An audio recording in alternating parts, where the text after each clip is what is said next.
Good evening. आज फिर मैं आपके साथ 6 ऐसे वर्ड्स के साथ हूं जो शायद इंग्लिश के वर्ड हैं, लेकिन हमारे डेली बोलचाल में ये हिंदी शब्द बन गए हैं। लेकिन चूंकि ये इंग्लिश के वर्ड्स हैं, इसकी सही प्रोनाउंसिएशन क्या होगी हमें पता होना चाहिए। तो चलिए ये 6 वर्ड्स को हम आज सीखते हैं, जो शायद मैं बार बार बोल रहा हूं कि इंग्लिश के शब्द हैं, लेकिन हमारे डेली बोलचाल की भाषा में ये हिंदी ही बन गए हैं। तो हमें पता होना चाहिए कि इसे हम इंग्लिश में क्या सही प्रोनाउंस करेंगे।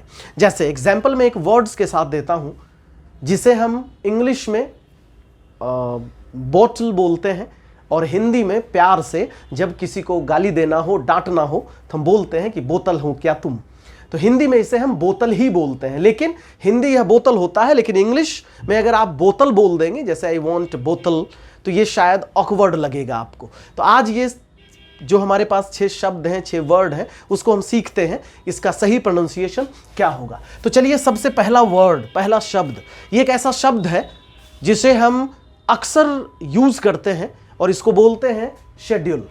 अक्सर आप सुने होंगे जिसका अर्थ होता है अनुसूची, सूची, कोई श्रृंखला, उसे हम शेड्यूल का यूज करते हैं। मतलब अगर आप इस वीडियो से पहले कई लोग, हम सभी लोग इसे शेड्यूल बोलते हैं, और आजकल आप कई ऐसे लोगों को इसे प्रोनाउंस करते सुनेंगे स्केड्यूल।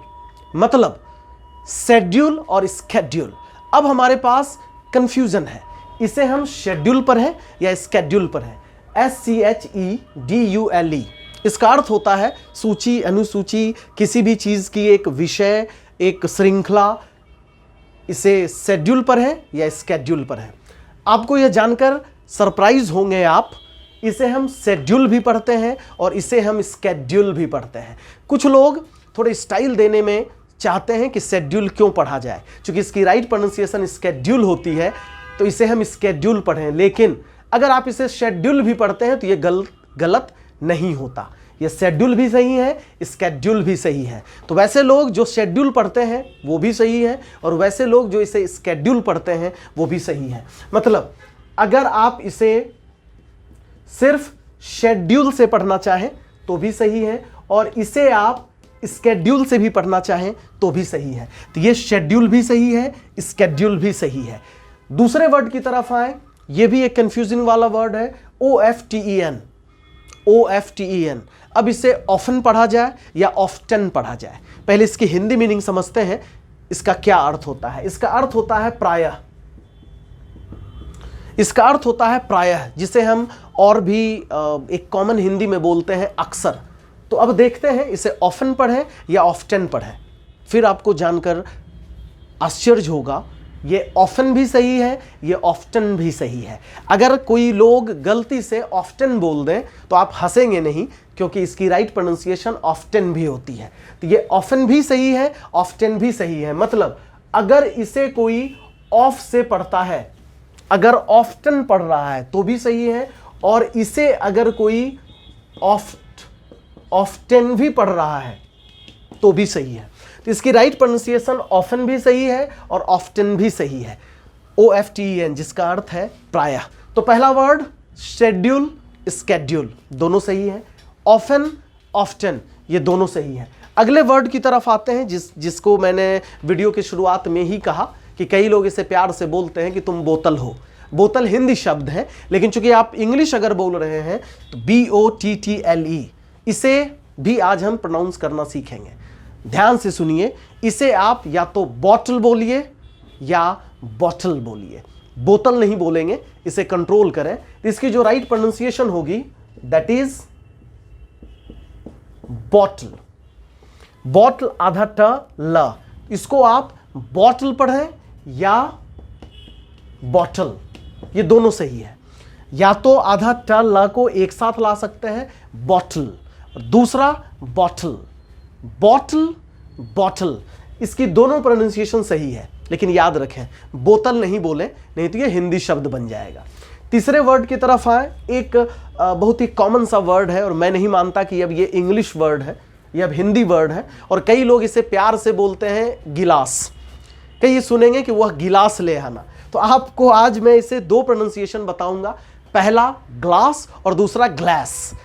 ग्लास और ग्लास। अगर आप मिरर की बात कर रहे हो, चूंकि कई बार हम आईने को भी ग्लास ही बोलते हैं, तो ध्यान दें, इसकी जो वर्ड होगी दैट इज आधा ग, मतलब आप इसे ग्लास बोले और इसे आप ग्लास भी बोल सकते हैं। हालांकि ये पूरा ग्लास ना होकर थोड़ा आपको ला को चेंज करना है, ग्लास ग्लास। मतलब आज से आप इसको गिलास नहीं बोलेंगे जो प्यार से बोलते हैं, इट्स ग्लास और ग्लास, ग्लास और ग्लास। चलिए नेक्स्ट पांचवें वर्ड, पांचवें शब्द की तरफ आए। दैट इज बहुत ही कॉमन वर्ड है, और व्हाट इज लाइफ, जल ही जीवन है। तो ये शब्द नहीं है बल्कि हमारी जिंदगी का एक बहुत ही इंपॉर्टेंट पार्ट है, शायद वाटर नहीं तो हम नहीं। तो आज इसे सीखते हैं, इसको हम कैसे प्रोनाउंस करेंगे। तो आई रिक्वेस्ट, इसको प्रोनाउंस करने से पहले एक मैसेज भी है, सेव वाटर, पानी बचाएं।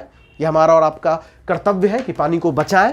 प्रोनाउंसिएशन बाद में देख लेंगे, अभी प्रोनाउंसिएशन देखना है क्योंकि सब वर्ड की प्रोनाउंसिएशन हम लोग सीख रहे हैं। WATER, वाटर मीन्स पानी, बताने की जरूरत नहीं है।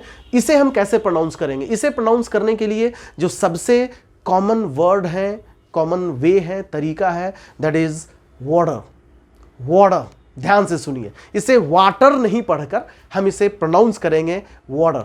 WATER, save water, save water. तो आप इसे वाटर का यूज करें, और वो हालांकि जब आप निकलेंगे तो कई एक्सेंट हैं जो वाटर भी पढ़ते हैं इसे, लेकिन आई रिक्वेस्ट आप और हम इसे वाटर पढ़ें, वा ना पढ़ के थोड़ा सा वा को चेंज करना है, दैट इज वाटर, वाटर। तो ये पांचवा वर्ड था वाटर, सेव वाटर। और लास्ट वन इज, ये भी एक कॉमन वर्ड है, अक्सर हम और आप कंफ्यूज होते हैं, DATA, इसे डाटा पर है या डेटा पर है। ये एक हिंदी वर्ड ही बन गया है। डाटा मीन्स डाटा कलेक्शन, किसी भी चीज़ की अगर आपको जानकारी इकट्ठी करनी हो उसे हम डाटा बोलते हैं। तो आखिर इसे हम डाटा पढ़ेंगे या डेटा पढ़ेंगे? डाटा भी सही है, डेटा भी सही है। तो अगर आप इसे डाटा बोलते हैं ये भी सही है, और अगर आप इसे डेटा पढ़ते हैं ये भी सही है। और ये वाटर, इसे आप वाटर ना पढ़ के थोड़ा सा ओ का यूज आपको करना है, वाटर। चलिए रिपीट करते हैं, सारे वर्ड्स हिंदी शब्द है, चूंकि इंग्लिश में यूज होता है तो इसे हमें सीखना होगा कि इसकी राइट प्रोनाउंसिएशन क्या होगी। शेड्यूल, स्केड्यूल, दोनों सही है। ऑफन, ऑफ्टन, दोनों सही है। बॉटल, बॉटल, बॉटल, बॉटल, दोनों सही है। Glass, glass. Next one is water, water. And last one is data and data. ये दोनों तरीके से आप इसे पढ़ सकते हैं। तो ये कॉमन वर्ड्स थे। मैं एक बार फिर आपके साथ एक प्रोनाउंसिएशन टिप्स के साथ हूँ, इसी तरह बने रहें हमारे साथ। मैं ऐसे ही छोटे छोटे कॉमन वर्ड्स लेकर आपके साथ आता रहूँगा। Thank you.